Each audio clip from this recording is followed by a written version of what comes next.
আমরা একটা মানুষ সুখে আছে, ভালো আছে দেখলে আমরা এই কাজটা করি। কিন্তু আমরা করি কি? আমাদের আচরণটা কি জানেন? আসসালামু আলাইকুম বন্ধু, দেখতে পাচ্ছেন আমি খুব আরামসে একটা ছাতা নিয়ে দাঁড়িয়ে রয়েছি। এর একটা উদাহরণ আমার মনে পড়ছে। দর্শক, ভিডিওটি ছেড়ে যাবেন না। দেখেন, দুনিয়ায় চলার ক্ষেত্রে যখন আপনার মাথার উপরে কোনো ছায়া থাকবে, ছায়া বলতে আপনার স্ত্রী হতে পারে, বা স্ত্রীর জন্য স্বামী হতে পারে, অথবা সন্তানের জন্য বাবা হতে পারে, মা হতে পারে।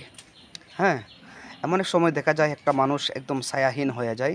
তার কোনো গার্ড থাকে না, তার কোনো ছায়া দেওয়ার কেউ থাকে না। হয়তো কেউও থাকে না। অনেক সময় আমাদের আচরণে কিন্তু সবকিছু হারিয়ে যায়। তো এরকমভাবে যদি আমরা স্বামী হয়ে স্ত্রীকে ছায়া দিতে পারি, বা স্ত্রী হয়ে স্বামীকে ছায়া দিতে পারি, সন্তান হয়ে বাবাকে, বাবা হয়ে সন্তানকে যদি ছায়া দিতে পারি, অর্থাৎ একজন আরেকজনের বিপদে, একজন আরেকজনের দুঃখে, একজন আরেকজনের কাছে যদি এভাবে ছাতা হয়ে থাকতে পারি, একজন আরেকজনের পাশে যদি আমরা ছায়া হয়ে থাকতে পারি, যদি তাকে সান্ত্বনা দিচ্ছি যে এগিয়ে যাও, পাশে আছি, তোমার কোনো বিপদ নেই, বিপদ হলে কি হবে, আমরা তো আছি ইনশাল্লাহ, ভেঙে পড়ছো কেন, এরকম যখন সান্ত্বনাটা সে পাবে, তখন কিন্তু সে অনেকটাই সুস্থ হয়ে যাবে, অনেকটাই সে কিন্তু চলার মতন শক্তি পাবে, বা চলার মতন গতি পাবে।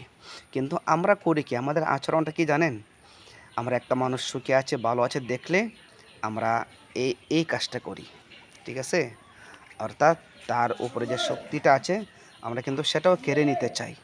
তো আসলে জুলুম, নির্যাতন এগুলা ছেড়ে দিতে হবে। মানুষ মানুষের পাশে থাকতে হবে।